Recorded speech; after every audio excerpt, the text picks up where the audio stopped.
My life had a soundtrack, and it was the sound of my 1998 sedan trying to die. It was a symphony of sputtering, a concerto of clanking, a death rattle that echoed the state of my own existence, stalled.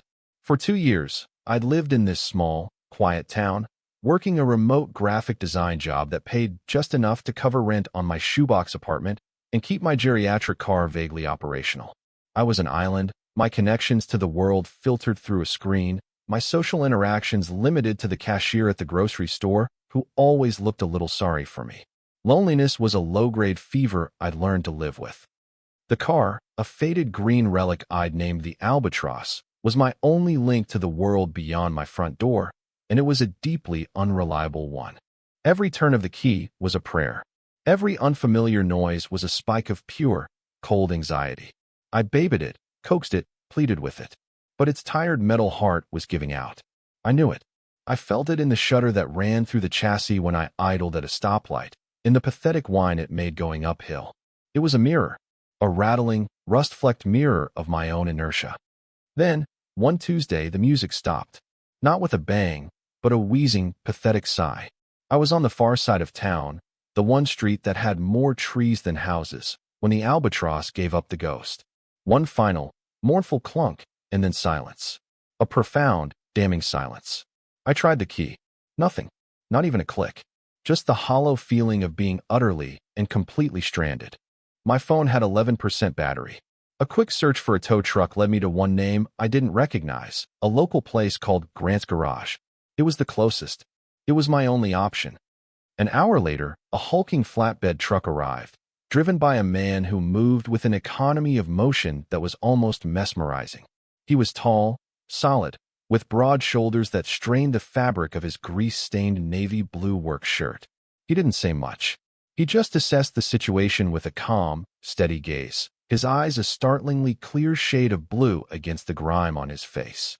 This, I presumed, was Grant. He hooked up the Albatross with practiced efficiency, his hands, those smudged with black grease, moving with a surprising gentleness over the rusted frame of my car. I stood on the curb, feeling useless and small. When he finally spoke, his voice was lower than I expected, a gravelly rumble that seemed to come from deep in his chest. "Get in," he said, nodding toward the passenger side of his truck. It wasn't a question. I followed him to his garage, a tidy, two-bay building on the edge of the commercial district. The air inside was thick with the holy trinity of mechanic smells: oil, gasoline, and that sharp, metallic tang of hot metal. It was a scent I associated with my father, with a competence I'd never possessed. Grant lowered my car from the flatbed, his focus absolute. He popped the hood and leaned in, a doctor examining a patient on life support.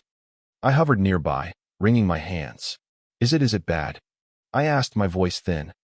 He pulled his head out and wiped a hand on a red rag, leaving a new streak of black across his already marked jawline. He looked at the engine, then at me. His gaze was unreadable, but it was direct. It felt like he was looking past the anxious guy with the dead car and seeing something else. Something deeper. "It's old," he said simply. He pointed with a long finger. "Transmission's shot. Looks like your alternator gave up, too. And I'm willing to bet your whole electrical system is a mess." He paused, his eyes meeting mine again. "This is going to be a big job. It'll take time." I deflated. Time meant money I didn't have. It meant being trapped in my apartment, even more isolated than before. How much time?" He considered it, his jaw tight. "I'll have to get it up on the lift, take a proper look. But I'd say at least a week, maybe more. Depends on what parts one can find." He saw the panic on my face, the sheer despair. A flicker of something I couldn't name crossed his features. "I'll get you a quote tomorrow. We'll figure it out." We.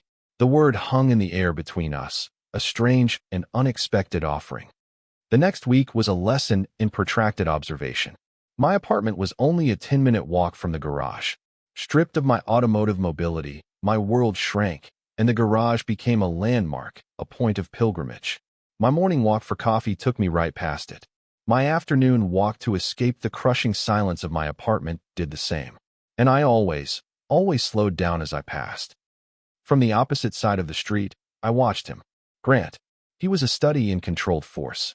I watched the muscles in his back and arms flex as he hoisted an engine block. I watched the intense concentration on his face as he leaned over a complicated web of wires, his brow furrowed. He never seemed rushed. He moved with a deliberate pace, a steady rhythm that was the complete antithesis of my own anxious energy. Sometimes, he'd sense me watching. He'd look up, his blue eyes finding mine across the street, and he'd give a small, almost imperceptible nod. Not a wave, not a smile, just a simple acknowledgement. And each time, my heart would perform a ridiculous little kickflip in my chest. I started making excuses to check in. The first time, I told myself it was about the quote. I walked into the garage, my footsteps echoing in the cavernous space. He was underneath a different car, only his steel-toed boots visible. "Grant," I called out, my voice sounding weak.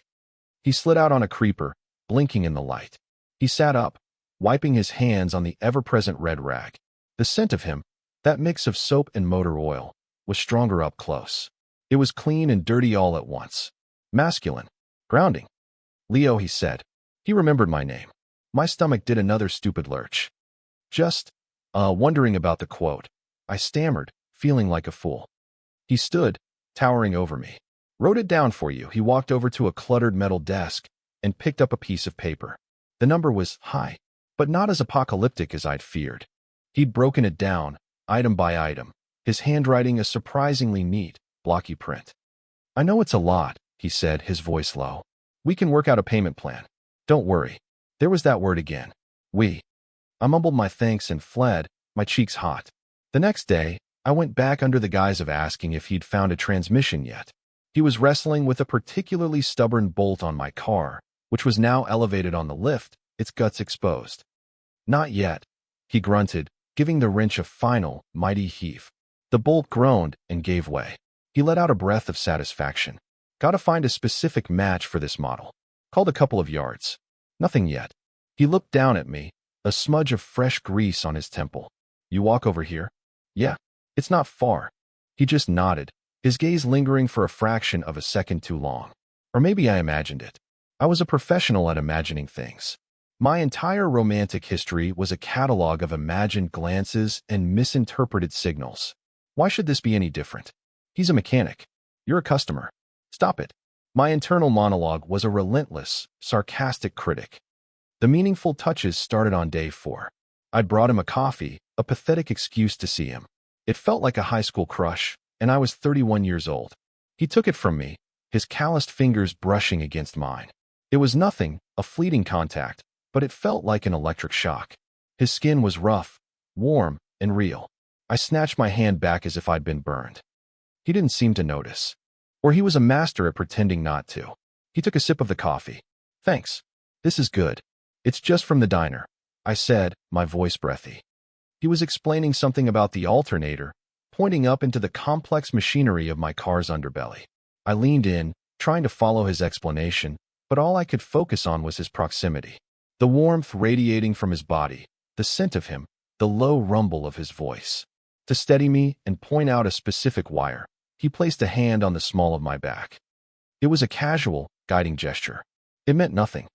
It meant everything. My entire body went rigid.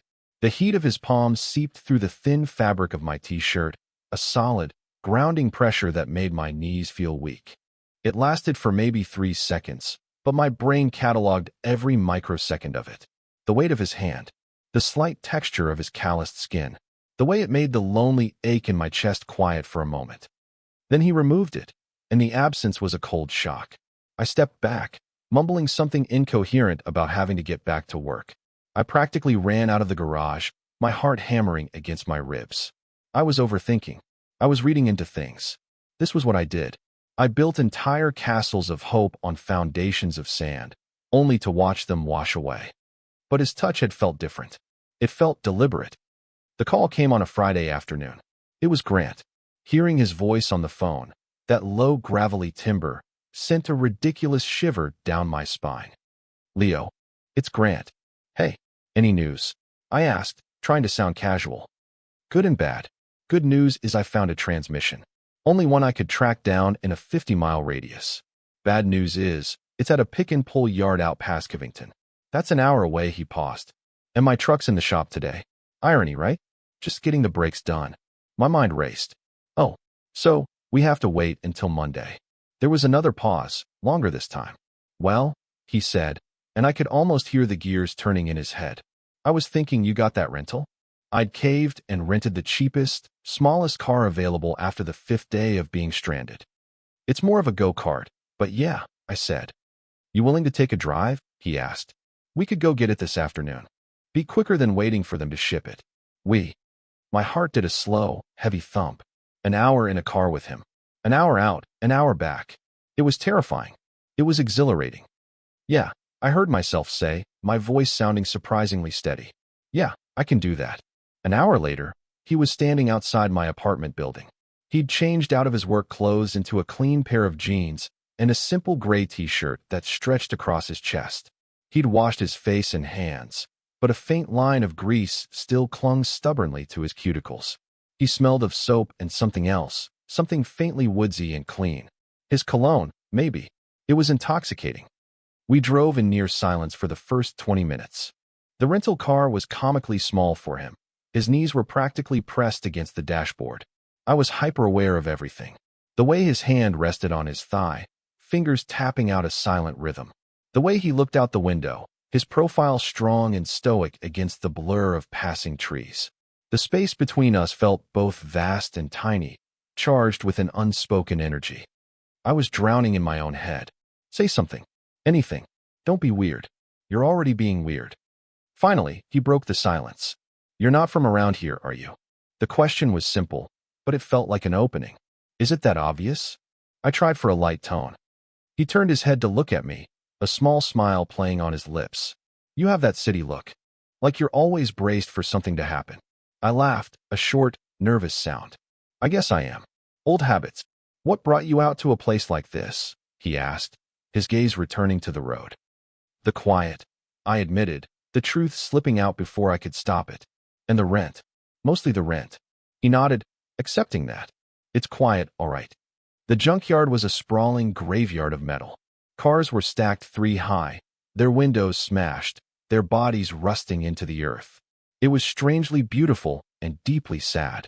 Grant navigated us through the labyrinth of dead vehicles with an innate sense of direction.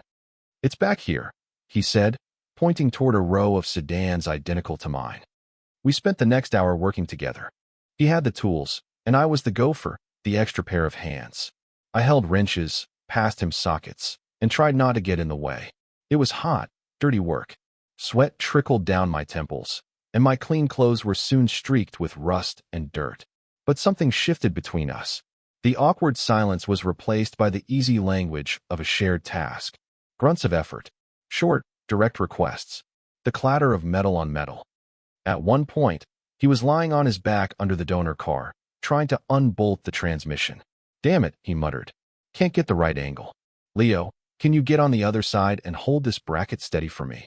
I squeezed into the tight space, my shoulder pressing against the cold, greasy metal. Our faces were only a foot apart, separated by the grimy undercarriage of the car. I could see the sweat beading on his forehead, the fierce concentration in his eyes. I held the bracket, my muscles straining. Got it, he asked, his voice a low rumble, so close I could feel it in my bones. Got it, I breathed.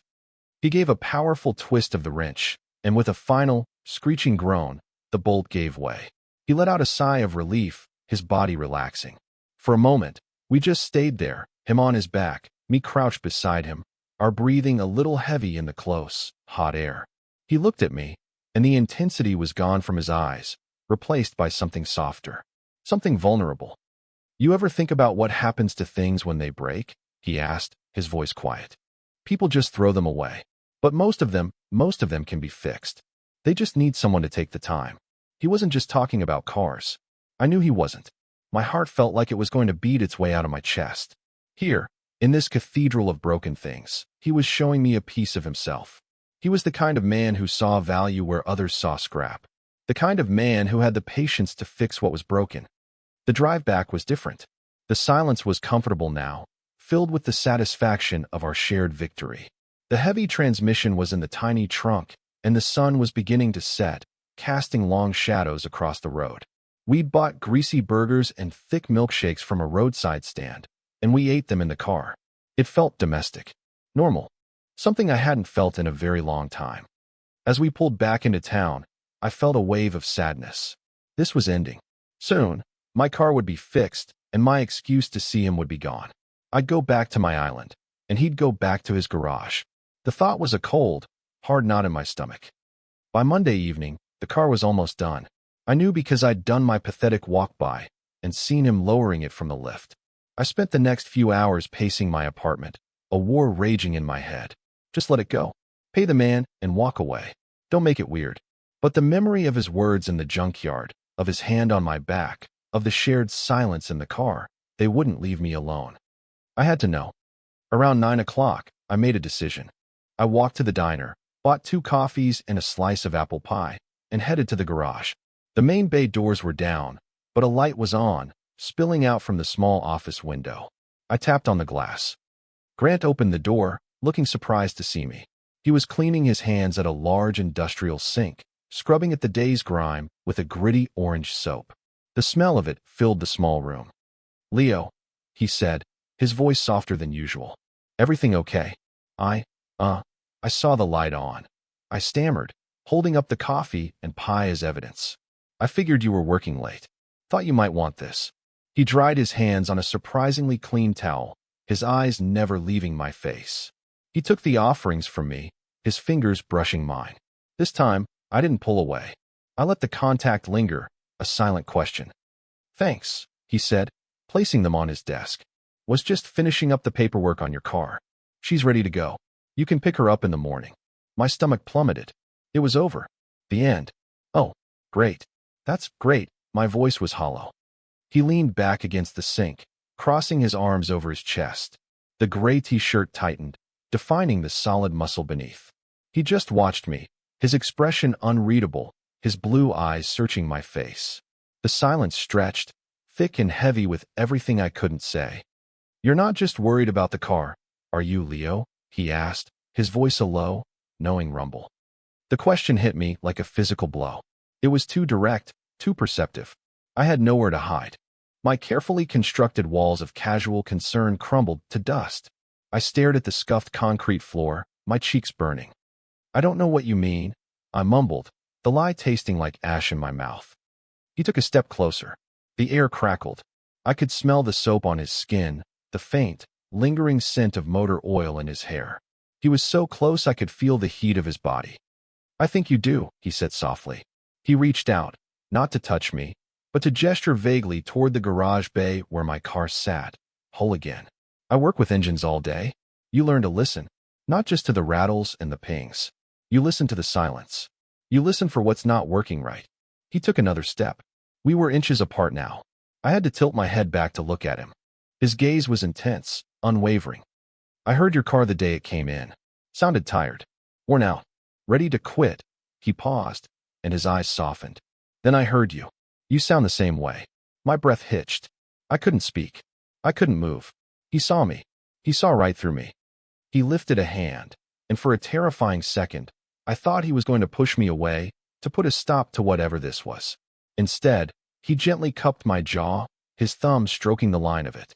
His hand was rough, calloused, but his touch was impossibly gentle. "Some things, they just need a patient hand," he murmured, his voice barely a whisper. "Old engines. Lonely people." He looked directly into my eyes, and the world fell away. There was no garage, no broken car, no silent apartment. There was only the weight of his hand on my skin and the truth in his gaze. "I heard your car," he said, his voice thick with an emotion I couldn't dare to name. "Then I heard your heart. We'll fix both." He leaned in, his breath warm against my cheek. Slowly, the dam inside me broke. It wasn't a flood, just a single, hot tear that escaped and traced a path down my cheek. All the loneliness, all the yearning, all the fear I had lived with for years, crested in that one, silent drop. I didn't know what to say. The words were tangled in my throat, a knot of vulnerability and hope. So I said the only thing I could. The truest thing. "I'm scared." Grant's thumb moved from my jaw to brush away the tear, his touch feather-light. "I know," he whispered. "Me too."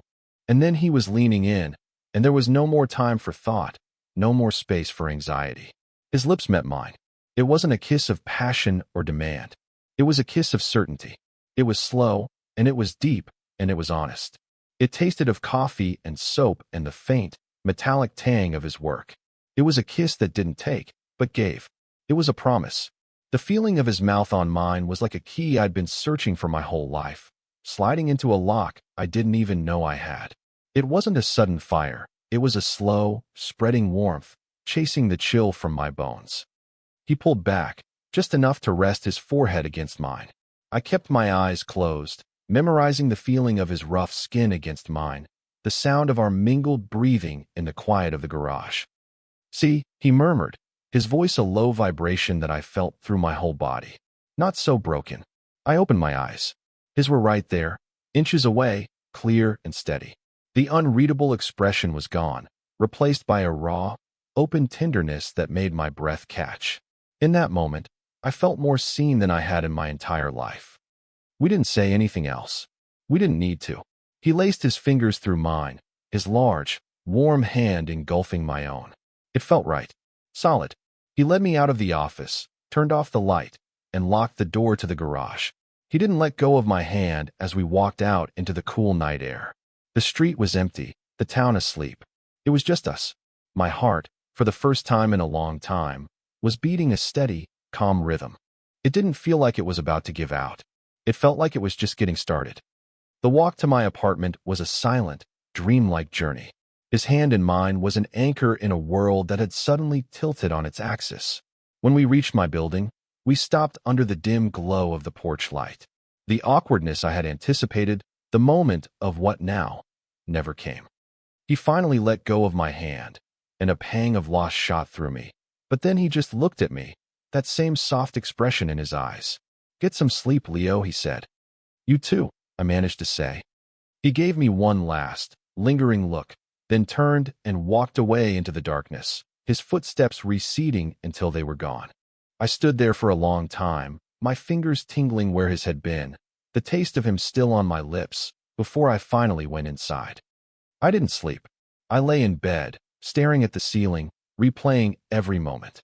The kiss, his words, the feeling of his hand in mine. It felt too good to be real. A familiar, cold dread began to creep in at the edges of my joy. This is the part where you wake up. This is the part where it all falls apart. He'll regret it. In the morning, he'll be distant, professional. He'll hand me my keys and my bill, and that will be it. The thought was a physical pain. The next morning, I was a wreck. I was terrified to go to the garage, terrified to face him. I drank 3 cups of coffee, pacing my small living room, my anxiety a buzzing swarm of bees in my stomach. What if I had imagined the whole thing?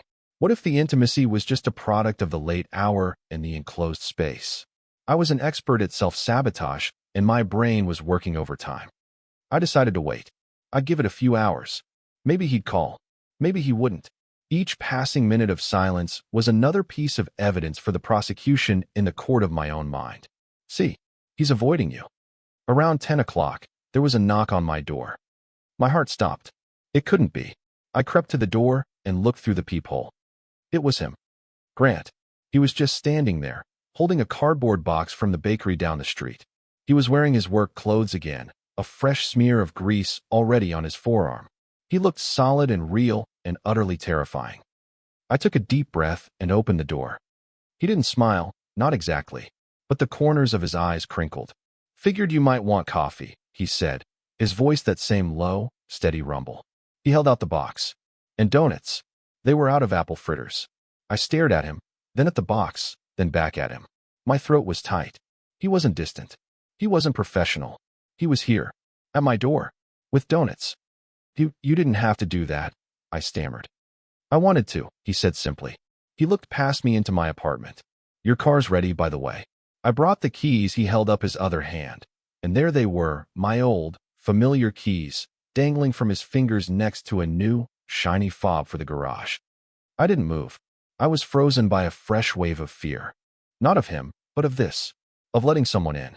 It had been so long, I wasn't sure I remembered how. My instinct was to retreat, to take the keys, say thank you, and close the door. To go back to my island where it was safe, where no one could leave, because no one was ever there. He must have seen the panic in my eyes, the internal battle raging on my face. He didn't push. He just waited, his expression patient. He took a small step forward, closing the distance between us, and gently took my hand. He didn't lace his fingers with mine this time. He just turned my hand over and placed the keys in my palm, his warm fingers closing my own around them.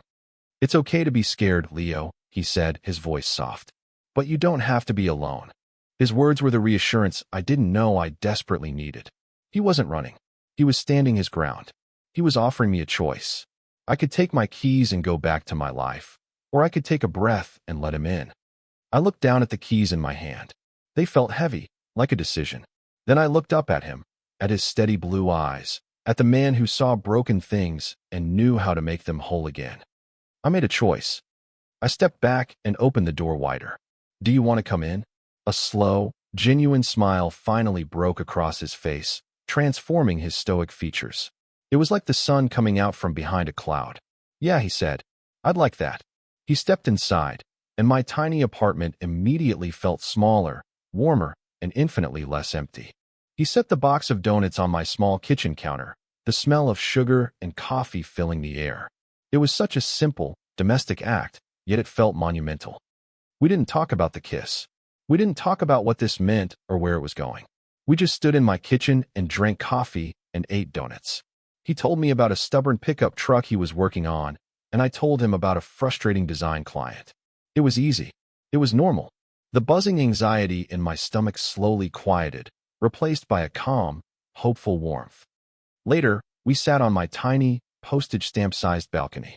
The sun was bright, the air was warm. My newly fixed car was parked on the street below, gleaming in the sunlight. It looked different. Not new, but reliable. Strong. Ready for the road ahead. Grant leaned back in his chair, his long legs stretched out, his presence filling the small space. He was quiet, just watching the world go by. I watched him, the way the sun caught the flecks of gold in his blue eyes, the way his calloused hands rested on the arms of the cheap plastic chair. I was no longer observing him from across the street, a lonely spectator to his life. He was here, with me. The space between us was no longer charged with tension, but with a quiet, comfortable intimacy. He turned his head and caught me looking. I didn't look away this time. I let him see the gratitude, the hope, the overwhelming wave of affection I felt for him. He reached over and took my hand, his fingers lacing through mine. A simple, solid connection. He brought my hand to his lips and pressed a soft kiss to my knuckles. I looked from our joined hands to the car parked below. It wasn't just a car anymore. It was a catalyst, the broken thing that had led me to the person who knew how to fix not just engines, but hearts. My heart. It wasn't perfect, and it still had its old dents and scratches, its worn-out parts. I knew I wasn't magically fixed. The loneliness I had carried for so long was a deep groove, and it wouldn't vanish overnight. But as I sat there, his hand holding mine, the scent of his coffee mingling with the faint, comforting smell of engine oil that always seemed to cling to him, I felt something I hadn't felt in years. I felt like I was home. The engine of my own life, so long stalled and sputtering, had finally, quietly, turned over, and I knew, with a certainty that settled deep in my bones, that I was ready to go wherever the road took us. Slowly, together,